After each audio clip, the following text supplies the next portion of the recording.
The experience at Lincoln was very interesting. Here was a northern town. Lincoln was not a southern town in any sense. The people were very hospitable toward the soldiers, of whom there were so many thousand. But I had certain experiences there that were very painful and indeed. When we were off duty, we would board an Army bus to take us downtown to recreation, whatever we wanted to do when we were off duty. And this was in Lincoln. In Lincoln, and somehow, and I do not remember how, in connection with my work in the Information Education Unit, I met a black sergeant, from New York, from the Bronx. I still remember his name, Herbert Tate, T-A-T-E. Very well-educated, nice guy. And he was somewhere isolated on this vast airbase. I never saw where this black unit was, what they were doing, or anything. I'm sure it was menial work. But in any case, Sergeant Tate and I hit it up.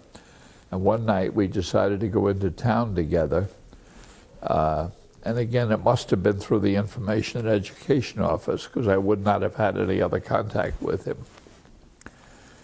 And we were in the Army bus going into town after our passes had been checked that we were allowed to go off duty, that we were off duty. And when we got to the pass checking was at the gate of Lincoln Air Force Base. And when we got to the gate and they checked our passes, and the military police had the job and they saw us sitting together, we were pulled off the bus and we were told that if we ever did that again, we would be court-martialed, because we were sitting together. That's how complete the segregation was at that time. Well, then I had another irrelevant experience. One day, the commander of this little office, he was a Captain Edward Egan, E-A-G-E-N.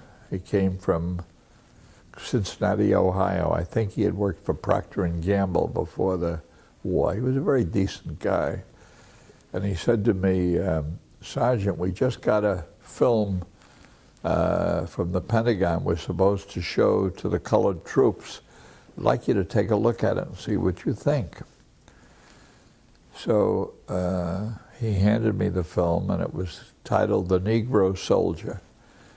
And I screened it, and I really was overwhelmed by it. First of all, it was a whole new experience to me, because what it did was it showed, I'm using the word Negro because I know better, but that was the word at the time.